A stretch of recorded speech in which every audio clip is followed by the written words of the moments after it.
All right, so we are right in the middle of Sinners hype. High 90s on Rotten Tomatoes, an A cinema score, one of the highest of all time for a horror movie, a great IMDb and Letterboxd score. Across the board, everything you are hoping for, both critically and audience-wise, for a potential Oscar movie, this film has going for it. And it's doing extremely well at the box office, especially for an original horror movie. Wow, we've seen vampires before. No, I mean technically an original film. It is rare you see something like this come along. And so I want to talk about what happens next when the hype dies down, when we get towards the end of this year, and inevitably we're probably talking about different movies, but the question's going to be, are we going to come back to Sinners? Is this a film that will die like most of the early year movies do, or will it resonate like a Get Out and Everything Everywhere All at Once, a film that comes out maybe before the summer that lasts until Oscar season? Again, it's rare. It doesn't happen as often as you think, but I feel like Sinners is one of those movies that could stay in the zeitgeist, or at least get refreshed from a good campaign. I believe it's going to get some Oscar nominations. So today I'm going to tell you both the floor and the ceiling of Oscar nominations and all of the awards I think it gets a nomination for. Maybe it wins a few of them. Doubt it, because, you know, Oscar voters kind of suck. You saw the rule. They're now required to watch all of the movies instead of just watch 7 or 8 out of the 10 Best Picture nominees. The fact that that wasn't a rule until now, what did it only take almost 100 years for them to Hey, look, we've seen this before, right? There's always that movie that comes out early in the year, and everybody's like, it's Best Picture material. Last year with Dune Part 2, everybody was saying it. I feel like most people were still saying it, other than Oscar voters, towards the end of last year. But lately, there has been at least one bigger, more resonant movie of this caliber to be nominated for Best Picture. And I don't know if Sinners is going to be the only one, because we have Avatar coming out. That probably gets a Best Picture nominee. I'll be doing my full predictions video later on. There could be room for 2 or 3. Think of the Top Gun Maverick year, or Barbie Oppenheimer, right? There's always room for one more. And so I want to start with the technical categories, and I feel strongly that Sinners is going to get at least a few of these nominations, because from a technical level, it's hard to deny Sinners absolutely works from that standpoint, even if you don't love the story. First off, Best Original Song, my first lock of the day. That's right, I'm calling my shot in April. This is a lock. It's I Lied to You. It is that moment, that sequence, that scene that everyone's talking about, where music, past, present, future, all comes together to create a cohesive, and you know, even while I was watching, I'm like, there's so much going on right now. I don't know how to feel, but I was moved on an emotional level that honestly didn't make a lot of sense at the time, because there was so much going on screen. But when you have time to reflect on the scene, the sequence, the song, there is so much it is saying, but also so much it is bringing together. And it's almost like this is where the film peaks. And I'm not even saying it gets worse after that, but this was that moment that everyone is talking about. And it's hard to see with all of these. I have to mention this. It's hard to see 5 other songs coming out this year that are going to hit this hard. So a lock is Best Original Song. You can come back to this and make fun of me if I get it wrong. All right, I'm calling my shot again. My number 2 lock of the day is Ludwig Göransson's score for Sinners. Now, again, if 5 other scores come along and they just so totally outdo this, I will bite my tongue. I'll say, you know what? You guys were right, because we've got a long time left. And there's really only been a few movies that have cracked the code like Sinners has this year. But you've got to look at the history of Göransson. He has been nominated numerous times. He has won very recently. This is a guy who the Academy loves. If it was some random Joe Schmo and they did this score, I would be like, well, I love the score, but, you know, oftentimes Academy voters, they're going to vote for what they know and who has won before. This guy's won before. He's one of the best composers in the game right now. This is a very different score, but it's for a movie that people love, and it's one of the big things people are referring back to when they say how much they love this movie. And so, another lock. Man, I'm shooting my shot with this one. I'm going Göransson's score for for Sinners. Number 3, it is sound design. I am not going to call this one a lock because there are a lot of big-time movies coming out later on this year that could maybe one-up Sinners or at least barely push it out. I think of Avatar. I think of F1, Wicked, Mission Impossible. Maybe there's a big push for Warfare later on in the year. Maybe one of these, I don't know, is Superman, one of the Marvel movies. I highly doubt it. And so I'm feeling really good about this for sound. I'm not going to say it's a lock because there are so many things that could barely push it out, but I am calling my shot and saying I am almost to that point. I think it does get a nomination, so I'm thinking 3 Oscar nominations for Sinners right now. All right, here are 2 categories that I am not going to say are locks. I am not going to say this is probably going to happen. I'm saying this is a 50-50 shot that it gets both of these, makeup and hairstyling and costume design. Which would I say is more likely? I would say costume design, not only because this is a period piece, not only because of the way that Michael B. Jordan is dressed, both characters, I mean, the guy looks great. The costume designer is Ruth E. Carter, who is a beloved, well-known costume designer in this industry, and the more I talk about this, the more I'm thinking maybe I should move costume design up a little bit because it is Ruth E. Carter. You know what? I'm changing. I'm saying makeup and hairstyling is 50-50. I'm thinking costume design, there is a little bit better of a shot. I'm still not going to call it a lock, okay, like the first few, but I am going to say I believe there is a great chance this gets costumes, not only because it has those genre elements, but the the period piece aspect makes it work. Now, it's a vampire movie. And you look at the vampires a little later on, especially those characters who maybe get shot in the face and they get killed in certain ways and they come back in that. And you're watching this going, no, they look spectacular, phenomenal. I understand a lot of this takes place in the dark. That's probably why some of it looks so realistic along with that CGI and the sequences of them flying. And while I can't call it a lock because I don't feel as strongly as I do about costume design, I am going to say there's a really good shot here. And so we have another smaller category. I mean, right now we're talking Sinners has a good shot at numerous noms. The next 2 categories, kind of like makeup and hairstyling, I am less confident about, but I do believe there's a good shot here. Again, all of this depends on what else comes out and actually hits, right? We think something's going to hit, and oftentimes it doesn't hit. I look at a category like editing, and I look at a category like production design. Both of these, this movie has in spades. The way this film is edited together, specifically that big oneer sequence in the middle, that is such a beautifully, made sequence that highlights definitely cinematography, but it also highlights when we're transitioning into that scene and out of that scene. And really the entire movie, it's not the most flashy editing I've ever seen, but it is good enough to make this, along with everything else, to make this a really competent film.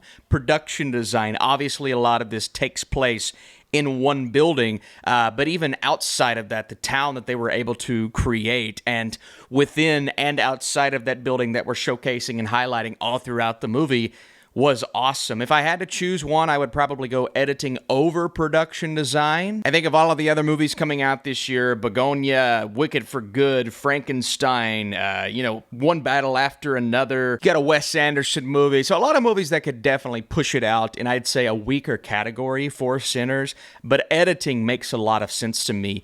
And to trump both of those categories, cinematography makes a ton of sense for this film. It is so beautifully and competently shot. I also believe shooting this in 70mm, the film look and feel to it, that's going to help when people are talking about the visuals. Not only the way that it's put together, but just the look and the feel, the way that the camera moves and highlighting, capturing specifically that, going back to that oneer in the middle and then pulling out, and how we showcase the vampires towards the back half of this film. There's so much to love within the cinematography. Now, Autumn Arkapaw has never really gotten love for cinematography in the past, and that's kind of what's holding me up a little bit to say cinematography is a lock, because we got to think about the voters here. They're always talking and thinking about people who have been there and done that before. But you've always got to make room for one or two newcomers, and I believe this could be the newcomer that we're all looking for. Bigger movie, more artistic movie, but one you can't deny the cinematography is impeccable. Now, we move into some of the bigger categories. Original screenplay. Austin, it's a blockbuster. Do you think? Yes. I'm not going to say it's a lock, okay? We're not going that far, but I'm going above a 50-50 shot. I actually think this is going to have a shot to win. Again, everything's going to change. It's early in the year. But even looking down the line at some of the other movies with potential screenplay noms, you got Jay Kelly, you've got the Chalamet, Marty Supreme, you've got numerous films that have an opportunity here, but how often do we look at a, bigger genre-based film and thematically begin to unravel so many different layers and elements and themes and, something that can appeal to a very, generic audience. And I hate to say it like that, but if you look at CinemaScore, right, that is an out of the theater. We're going to see what the general audience thinks. Maybe they don't go to movies all that often. It nailed that.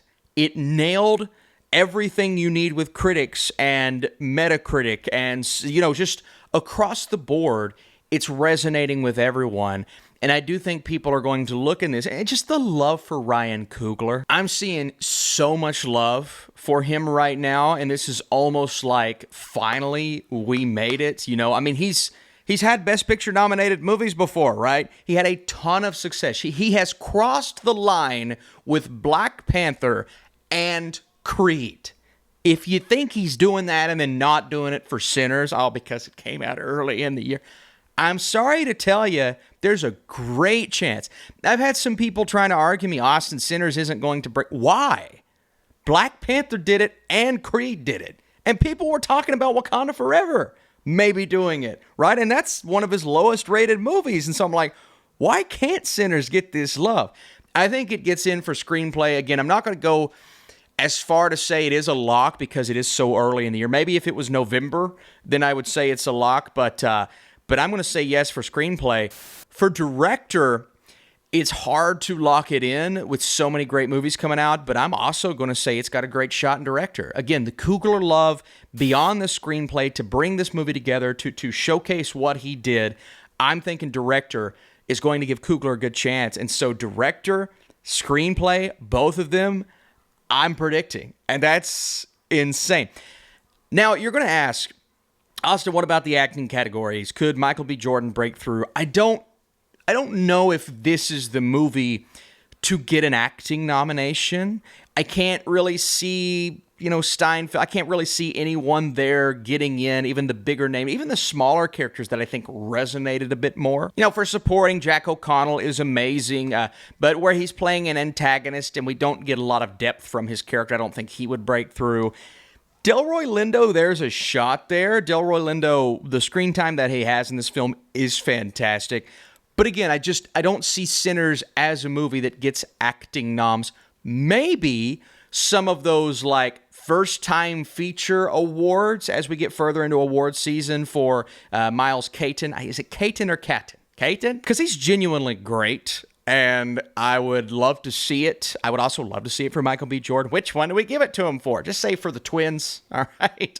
But I'm not going to make any predictions here because I feel like ultimately there will be 20 performances that people are talking about a little bit more by the time we get to the end of awards season. But now we get to the big guns. We get to Best Picture. 10 slots.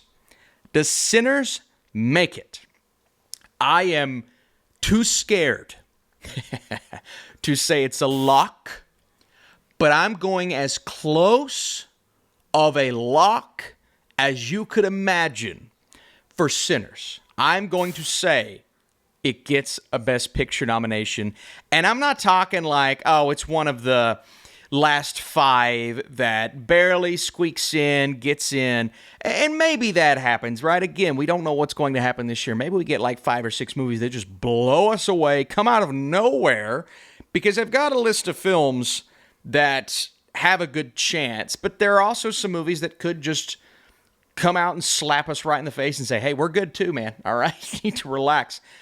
I am going to say Sinners is one of the top 5 in terms of this movie could win it. You know, like last year when Wicked came out, and while it was out, everyone's like, oh, Wicked could win Best Picture. And then 2 weeks after it was out of theaters, we were all just kind of like, all right, maybe we overreacted, okay? I think that happened with Top Gun Maverick too, that everybody's like, this is a Best Picture winner. Okay, maybe we overreacted. I wasn't saying that. That was my favorite movie that year, but I think a lot of people were by the time we hit awards season. That could absolutely be the case with Sinners, but I don't think it's going to be. I inevitably don't see it ultimately being one of the 2 or 3 competitors for Best Picture by the time it's all said and done. Like, you go to the Kalshi markets and you look, it's one of those that has like a 40% chance to win. I think it's going to be more in the 30 or 20 category by the time we hit, March, which is way too late in the year. But I am going to say it's competitive. I am going to say it's one of those, by the time we get to November, December, people are like, okay, it's probably going to be in. It's hard for me to lock it in this early. It is too early to lock it in. But I'm going as close of a lock as possible for Sinners. And I think it makes it. And so if we're looking at this awards season as a whole for Sinners, it's floor and it's ceiling. Sports terms, folks. If you're a football fan, you know. I'm going to say its floor is 4 awards. You've got my 2 locks. Did I do 2 or 3? I think 2 locks. And then 2 of those other, 5 or 6 categories below the line. It's ceiling, meaning the categories that I think it gets a nomination for. And again, you've got to look at this as a ceiling is, it's rare that something or someone reaches their ceiling. All right, you look at the best football players in the world when they are drafted, I'm like, well, they could reach that ceiling, but will they? Statistically, it's probably not going to happen. But with Sinners, I think its ceiling is 11 noms. I believe Sinners could ultimately get 11 nominations. If it gets more, then we are talking a movie that's going to compete for Best Picture. This will not be an Emilia Perez situation, folks. This is not going to get 12 or 13 noms and just fall out of favor with everyone by the end. This is a film that could ultimately do what feels to be the impossible and compete for Best Picture by the end of the year. And so I throw it to you all. What do you think Sinners is going to do and be and become this awards season? Will other things come along and push it out? Or are we going to get one that rocks our world? Thank you all so much for watching. If you like this, a very different type of video, drop a like, share it with your friends. If you want me to do this more for other Oscar contenders, I would love to know that as well. Thanks so much. Appreciate it big time. I'll see you soon.